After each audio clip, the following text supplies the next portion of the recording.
Hey there everybody and welcome back. For those of you that are looking to learn how to avoid issues like this when improving your 3D printer print speed or just to reduce issues like this, stay tuned. I'm covering the basics in today's video. Now before we get started, don't forget to like and subscribe and check out the channel for new content. Alright, so jumping straight in, I'm going to show a print that I was running. This is a video that I was basically just recording earlier for a separate series, but I wanted to walk through some issues that I experienced. So I'm going to cover the 3 issues and then I'll go into each of them in more detail. So issue number 1 is going to be print settings and custom profiles. Issue 2 is filament and issue 3 is bed adhesion. So the first issue, going into more detail, I had a viewer on another video recommend that I look into this custom profile, and I downloaded it and noticed it was for a Creality Ender 3 Pro. Not only that, you're going to have some custom settings for that printer as well. Now, there's a couple of things here. Firstly, I noticed that the default settings show it as 8 days and 9 hours for this piece. When I downloaded that new profile, it dropped it to about 5 hours. That is a very unrealistic change, but I did want to test it just to see what it would look like. And that resulted in the video that you just saw. So basically, you have one issue that you have to think about, and kind of the best way I could explain it is by saying 3D printers in some ways are kind of like cars. So if you buy a really affordable vehicle, you can't expect it to perform at the same level without modifications as a completely different vehicle in a different price range that has different specs. Same thing with 3D printers. If you're going to download custom profiles online, you're going to want to make sure that the settings are going to match up with the quality and expectations for your print.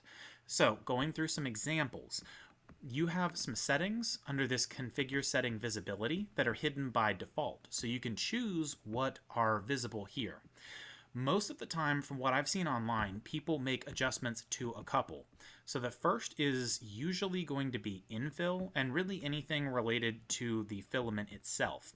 The second is usually speed.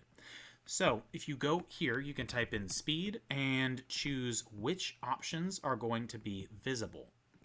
In this case, if we were to choose infill speed and wall speed, and we were to adjust these, you may notice some of that stringing because basically the filament doesn't have time to cool and the extruder is just moving incredibly fast. So think of it this way. If you have this set to 50 and we decided let's change it to 100, which would not be a good idea, but you would all of a sudden notice when you slice it that the overall print time has dropped. But you'll see here, if you hover over the speed at which the infill is printed. So when you hover over print speed, you'll see it affects infill speed, wall speed, which again can affect quite a few different things, especially print quality. So you can work to adjust these settings, but I noticed when I switched filament, this caused some issues with it adhering to the bed and just made the print look messy. So you're going to want to make sure that you're doing tests for the filament and printer that you have. So the next thing is going to be quality. Now you have different options here, but I'm just going to go with overall quality for this particular setting. So what I did is for the print that I'm doing now, which is this, I changed it to 0.2. I did not touch any of the speeds. I just wanted to set it like that because I got new filament and I don't want to have to mess with all of the different settings and do a bunch of test prints. I'm trying to get this whole project finished as quickly as possible. So I then sliced it and I noticed that it dropped it to a much more manageable time. Now, one thing to note here is when you change the speed or the layer height, you're going to adjust the overall print quality as well. The faster you try to get things done means there are changes that you're going to be making likely to that overall print quality. So if you change your layer height, you could try to change the layer height within the actual walls themselves. So to show what I mean there, you can go to configure settings, and then as you're scrolling through, you can see walls.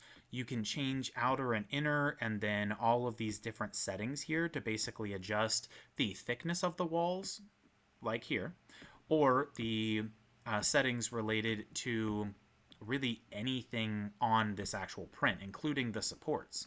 So you'll see we have the support settings here, you have the expansion, and when we go to settings and setting visibility, you could type in support, and then you'll see you have support line width under the quality section, and then the infill options as well. So basically, the summary of this first point is simply that when you try to drop quality or maximize speed, you're going to have to manage those settings based on the filament that you have, the type of printer, the print bed. There's just a lot of different factors, so you have to test these out and see what works. So to that point, I'd love to know, what have you noticed that works best for you? If you could share your settings, the profile, and then the type of printer and filament you're using down in the comment box below. But let's jump into the next two. So the next up that we're going to jump into really quickly is just the filament. Now, I started out with the Inland PLA Plus, and I was just using the white filament, and it worked out very, very well. I did have some issues with the filament getting a little tangled, but that's something that I'll cover in a different video, and I'll put a link in the description below. But the filament itself was very, very consistent. I did some pretty long prints without any issues, and the quality was very good. So you're going to want to make sure, because I did switch part of the way through this project. So when I was doing other pieces, I was using the PLA Plus from Inland, and now I'm using a different print or a different filament for this piece here.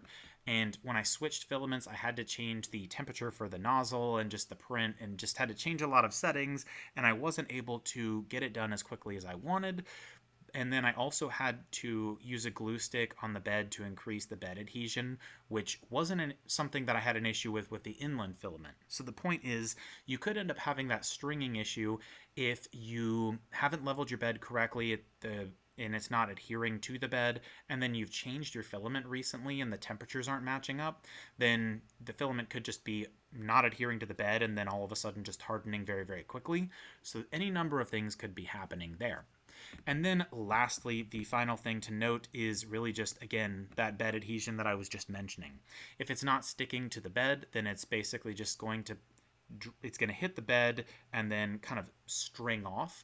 And based on your other settings, that'll kind of dictate what it's going to look like. So you could end up with the stringing from the beginning of this video, or you could just end up with really just some other variation of that quality issue. So I hope this was helpful. If you have any other recommendations, I'd love to hear them. Drop them in the comment box below, and I'll see you all in the next video.